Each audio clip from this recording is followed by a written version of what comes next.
I love that you, first of all, started out with, I have no idea how I got here and how I'm going to get where I want to go. Cause I feel like that's most of us, right? Like, Yes, and sure. especially, I know my audience is lots of creative business owners and they're Mm-hmm. very similar to that, where it's just like they had the opportunity, or maybe even actually did the corporate job, or, the right job, if you will. And they didn't love it. They weren't happy. They weren't passionate about it. And so they said, you know what, screw it. I'm going to go start my own business. And they had no idea how to actually get started, no idea how to move forward. So I think that's something a lot of us can relate to. But I love that you said, I want to, create, I started my business so I could create a lifestyle. And I felt that, because that's 100% what I'm doing. I know that's what our audience is doing, because I think so many of us were so passionate about our message, or about our work, or about our clients. And we will add all these different facets to our business to find a way to share that message, or find a way to help those people.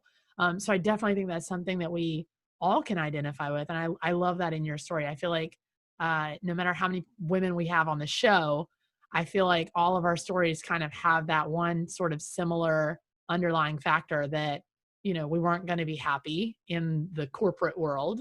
And so we came and we did our own thing, and we have absolutely no idea how we're doing it or how we're going to keep doing it, but we're making it work. Yeah, and I really want to normalize the idea that we do what we do not just because of money. Yes. You and I talked about this when you came on my show, and I couldn't agree more with some of the things you were saying about it. But there's this freaking pressure, strain to make a certain amount, or you're not a legitimate badass entrepreneur, blah, blah, blah. Yes. Okay, cool. But you know what? I know people, I've made it certain amounts of money, that you're still miserable. Like, why are we not talking about the time freedom, the joy, the fulfillment in your life? Because for me, I I don't think about as how much money I make on business. As long as I'm making what I need to make, I'm happy with that. Like, and is that okay? Like, is that okay to say that as an American entrepreneur who's doing the digital nomad? Like, is that okay to say that? Like, can we talk about this for a second? Yes. Because the freedom to say, you know, I can go to Colorado with my husband and do these things. Or, next week I'm working on a production set, a film that's in Atlanta, and I'm not getting paid jack with that compared to what I could make if I stayed at home and did my business. But you know what? I have the freedom to go do that because I want to, because it's fun, because I enjoy it. And I'm a 34-year-old woman with wife and kids who does all this random weird crap that I love, like traveling and working on, films, and taking acting classes, and taking pictures, and doing all these things that don't have necessarily an income attached to them.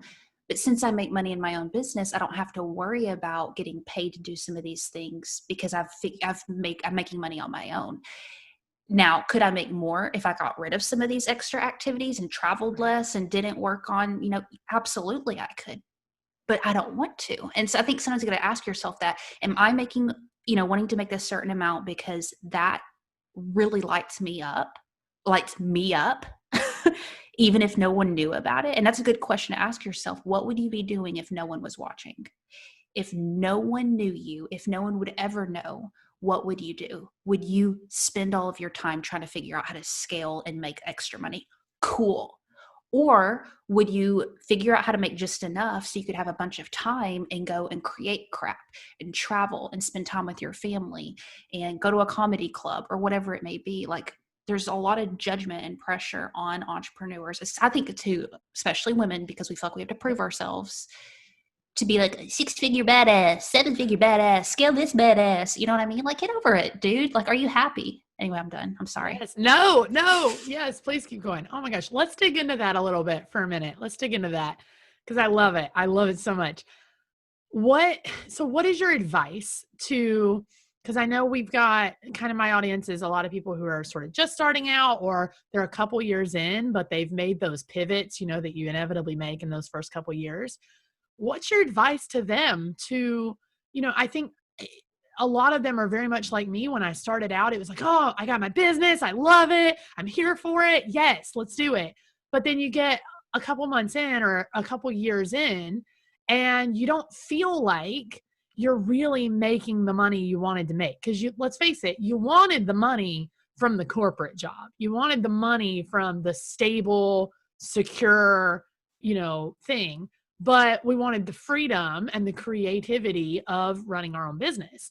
And so we get a couple months in, a couple years in, and we're like, well, I've been doing it for a while. Why don't I have the money? And there's, like you said, a lot of pressure both on ourselves and from outside sources, maybe your spouse, maybe your family, maybe your friends, or just society in general, especially as women.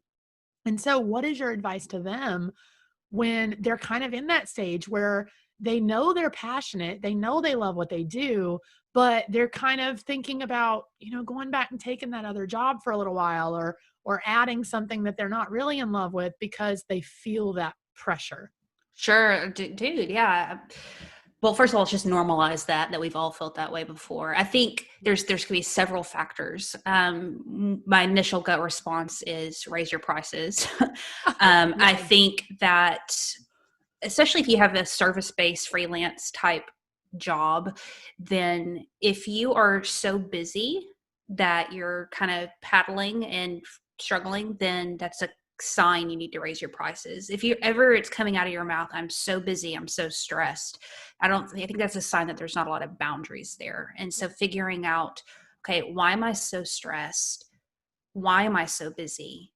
It's because there's no boundaries set up. So raising your prices is a great way of doing that. Yes, you're going to have less clients, but you're going to be making the same amount or more and working less. So there's that. And a lot of people really struggle with that. It's like, oh, am I worth it?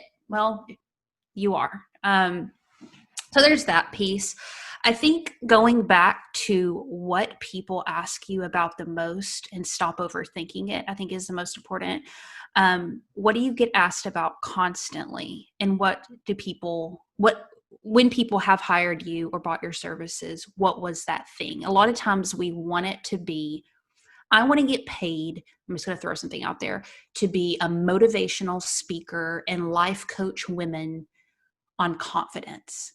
Cool, that's your goal, but that's not what people are going to pay you for right now. So we've got to be incredibly humble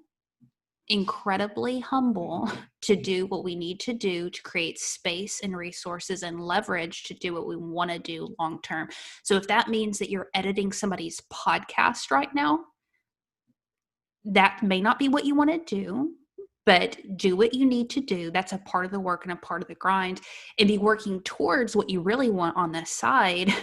But validation comes through dollars. If people aren't paying you for something right now, it's either you don't have the skill set or you haven't marketed yourself in the way that you need to. So again, there's a variety of things that it could be, but I think having a good price point where you're not super, super drained, which will give you more time and freedom to kind of create what you want to on the side until you get to a point where people are paying you to do what you really want to do.